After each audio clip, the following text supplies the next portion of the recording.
Hi everyone, I'm Dad, I'm daughter. and we are. Dad and daughter Balloon Duo. So this weekend we just had a Grand Prix, and it was a somewhat exciting race, a little bit. Do you want to tell us where it was and what happened? It was in Austria, and Oscar and Liz were fighting a lot. Yeah, for about the first 20 laps, right? They fought with each other. If you watched the race on TV, that's pretty much all that we saw for about the first 20 laps. It was just Oscar and Lando, Oscar and Lando. Um, so Oscar started on pole. No, Lando started on pole. Sorry. Um, Charles started second. Oscar started third. At the start of the race, Oscar moved into second right away. And pretty much it was a McLaren 1-2 For almost the whole race. for, yep, just about the entire race, right? It was not even a challenge for everybody else. To be honest, it was kind of funny because at the end, everybody was kind of like, oh yeah, there was a third place.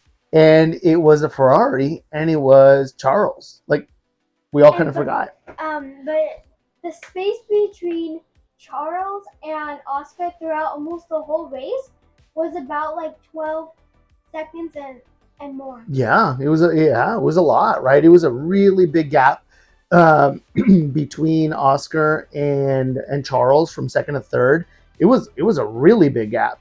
Oscar and Lando lapped a lot of drivers, and at the end, Lando ended up being victorious, winning the Grand Prix, like I predicted. But Oscar's still on top in that Drivers' Championship. He is. And do you know how much he's winning by? Like 15, 20 points. Like 15 points, yeah, give or take, right? About 13, 15 points, somewhere around there. So it's getting really close. McLaren is just taking the Constructors' Championship all the way by themselves, yeah.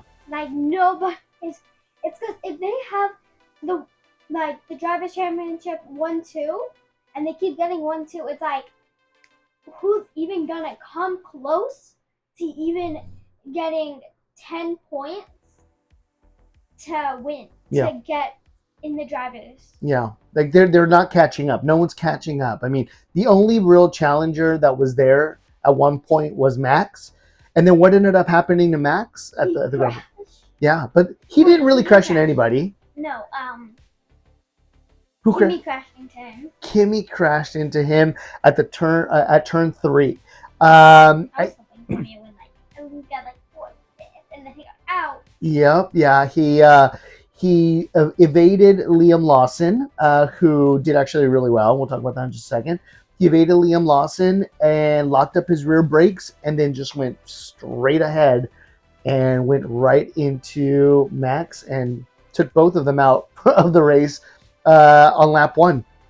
So we would have all thought too that Max would be really upset, but Max is kind of like, oh well, like it is what it is. He wasn't upset at Kimmy. He said, well, it happens to all of us at one point in time or another.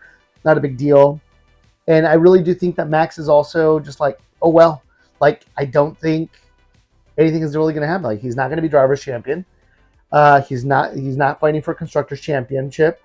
He was the only one that's been racking up any points at all for Red Bull. I mean, granted, Yuki has gotten a couple points here and there, but it's something like 96% of the points come from Max and not from Yuki. And also, but Yuki got last. Yeah, Yuki. After crashing into almost everybody on the track, he got last. Yeah, so Yuki ended up getting a 10-second penalty at one point for causing a collision with Colapinto. It was a mess. It was a mess. He couldn't even get out of Q3 during qualifying. You actually liked qualifying a lot this time around, didn't you? It was pretty exciting. Yeah, normally you skip qualifying and you go straight to the Grand Prix with me, but this time around you actually were really, really excited about it. He went to go get a haircut, and I was actually watching it. I did.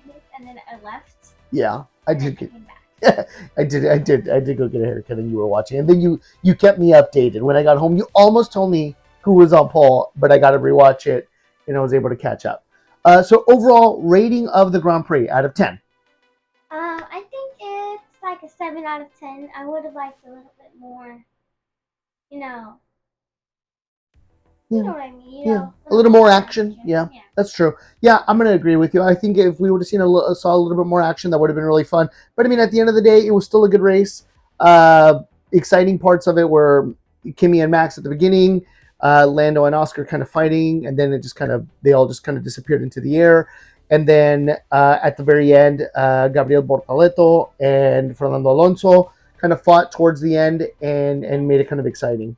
And they did, and for the first time ever, not first time ever, but actually, yeah. Yeah. Kind of the first time ever, Gabriel Bortoleto got some points. He did. It was his very first points in Formula One. And it's awesome, right? Oh, that was his 3 points? Yes, it was his first ever points. So him and Hulkenberg both got points for Kick Sauber. I mean, that's great. They got double points. Oh, the Williams drivers were out. So remember that Carlos's brakes were on fire at one point? Yes, both of them. Yeah, and they had to retire. Well, Carlos retired even before the start of the race, and then Alex retired about 3 or 4 laps in, and they just pulled him. Poor James Vowles, he was not a happy camper. And at the end of the day, it was fun. It was a good, entertaining race. Pretty much what we all kind of expected was going to happen. But at the end, Mine is Gabriel Bortoleto getting points. yeah, I know that was really exciting. And then Liam Lawson got points. And did you know that Liam Lawson now has more points than Yuki Tsunoda? Yeah. Because if that car, it's like ruining the driver. The drivers that they put in the car are amazing drivers, and when they get in that car, that car is just terrible in general. It's a terrible car. I mean, the best one who's gotten in the most points in that car was Checo, and at least he got some points. He got like 10th place and 9th place most of the time, and the people in that car right now are barely even getting to 12th and 11th place. Yep. Without almost having like complete crashes, and it's terrible. Yep, it is actually a very terrible car. But we'll see, right? We'll see if Red Bull is going to put a little bit of money into fixing it and getting it better, which I doubt they will. No. Or they're going to focus on 2026 and they're going to start looking at the new regulations, putting their money into there, building it back up. But what does that mean for Max? We'll see. I think Max should leave that. I mean, if he got the chance to maybe go to Mercedes, Mercedes has a really good car. Ooh. They have a great car, and the drivers have gotten better in Mercedes. They were terrible drivers. I mean, Kimi, he was not a terrible driver. You know what I mean? But like, he wasn't a top driver until he stepped into that Mercedes car. Yeah. It's a great car, and if Oscar or Lando went into Red Bull, I'm sure that they would not perform as well as they're performing right now. That's true. They would start going downhill. That's true. That's a great assessment. I like that. I think you make a fair point. All right. Anything that you want to say before we end for today? Don't forget to like, subscribe, and speed to those notifications, everybody. Bye.